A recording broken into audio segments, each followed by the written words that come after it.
नमस्कार।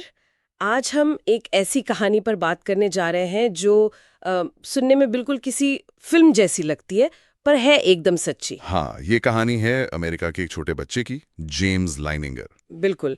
जिसने सिर्फ 2 साल की उम्र में ये कहना शुरू कर दिया कि वो अपने पिछले जन्म में एक फाइटर पायलट था, वो भी द्वितीय विश्व युद्ध का। सोचिए जरा, 2 साल का बच्चा, और वो भी लड़ाकू विमानों, युद्ध, यहाँ तक कि अपनी मौत के बारे में ऐसी बातें बता रहा था जो जो किसी के लिए भी मानना बहुत मुश्किल हो। हाँ, हमारे पास इस घटना से जुड़ी काफी चौंकाने वाली जानकारी है, तो आइए इस पर थोड़ा गहराई से गौर करते हैं। बिल्कुल।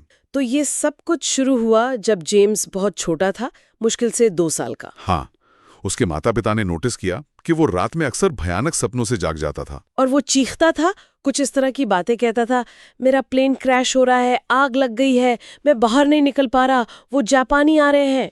जाहिर है, उसके माँ बाप एंड्रिया और ब्रूस बहुत परेशान हो गए। शुरू में उन्हें लगा शायद बस बुरे सपने हैं। लेकिन ये सिर्फ सपने नहीं थे। थोड़ा बड़ा होने पर जब उसने बोलना शुरू किया, तो वो ऐसी बातें करने लगा जो किसी 2 साल के बच्चे से उम्मीद नहीं की जाती। उसने कहा कि उसका नाम जेम्स है, लेकिन वो असल में जेम्स हस्टन जूनियर है। अच्छा। हाँ, और वो द्वितीय विश्व युद्ध में पायलट था, जिसे जापान के पास मार गिराया गया था। ये तो बस शुरुआत थी, है ना? क्योंकि 2.5 साल की उम्र तक तो वो लड़ाकू विमानों के पुर्जों के नाम जानने लगा था। बिल्कुल, जैसे ड्रॉप टैंक क्या होता है या कौन से विमान उसने उड़ाए थे। वो अपने खिलौना प्लेन्स को भी बड़े ध्यान से देखता था, जैसे कोई एक्सपर्ट जांच कर रहा हो। कमाल है। और फिर उसने कुछ बहुत ही स्पेसिफिक बातें बताई। उसने कहा कि उसका जहाज यूएसएस नटोमा बे नाम के एयरक्राफ्ट कैरियर से उड़ान भरता था। यूएसएस नटोमा बे, ये नाम उसने बताया। हाँ, और ये भी कि उसके साथ एक और पायलट उड़ता था जिसका नाम था जैक लार्सन। जैक लार्सन, ये नाम और ये जहाज का नाम, ये तो काफी पक्की जानकारी लगती है। बहुत ज्यादा।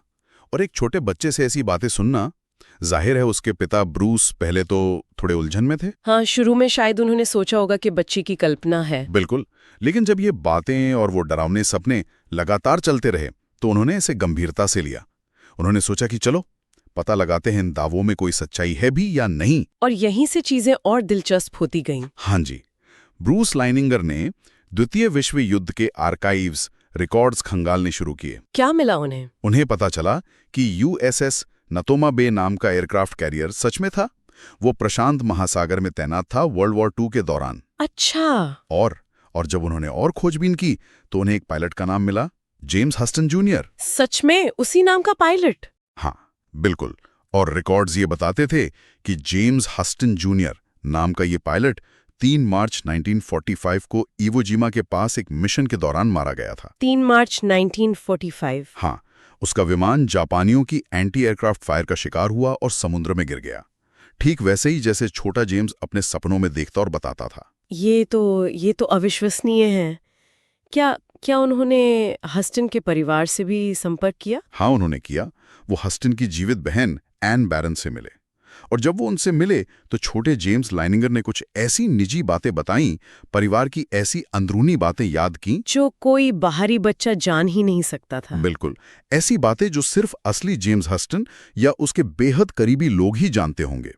यहां तक कि उसने तस्वीरों में जेम्स हस्टन को पहचान लिया और नक्शे पर वो जगह भी बताई जहां उसका प्लेन गिरा था। और वो दूसरा पायलट जैक लार्सन, उसका क्या हुआ? उसकी भी पुष्टि हो गई रिकॉर्ड्स से, और उस स्क्वाड्रन के जो अन्य पायलट जीवित थे उनसे बात करके पता चला कि जैक लार्सन नाम का पायलट वाकई जेम्स हस्टन के साथ था। और उस आखिरी मिशन में भी था? हाँ, उस आखिरी मिशन में वो हस्टन के विंगमैन के तौर पर ठीक उसके पीछे ही उड़ रहा था।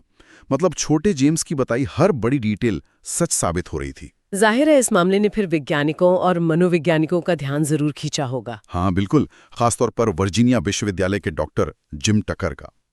वो बच्चों में पिछले जन्म की यादों पर काफी रिसर्च करते हैं। डॉक्टर जिम टकर? हाँ, मैंने उनका नाम सुना है। उन्होंने इस केस का कई सालों तक अध्ययन किया, और डॉक्टर टकर का मानना है कि जेम्स लाइनिंगर का मामला पुनर्जन्म के सबसे ठोस और विश्वसनीय सबूतों में से एक है। सबसे ठोस सबूतों में से एक। उनके अनुसार जिस तरह की सटीकता है जेम्स की यादों में, जो भावनात्मक गहराई है और जो तकनीकी जानकारी उसे थी, उसे सिर्फ संयोग या बच्चे की कल्पना कहकर टालना बहुत मुश्किल है।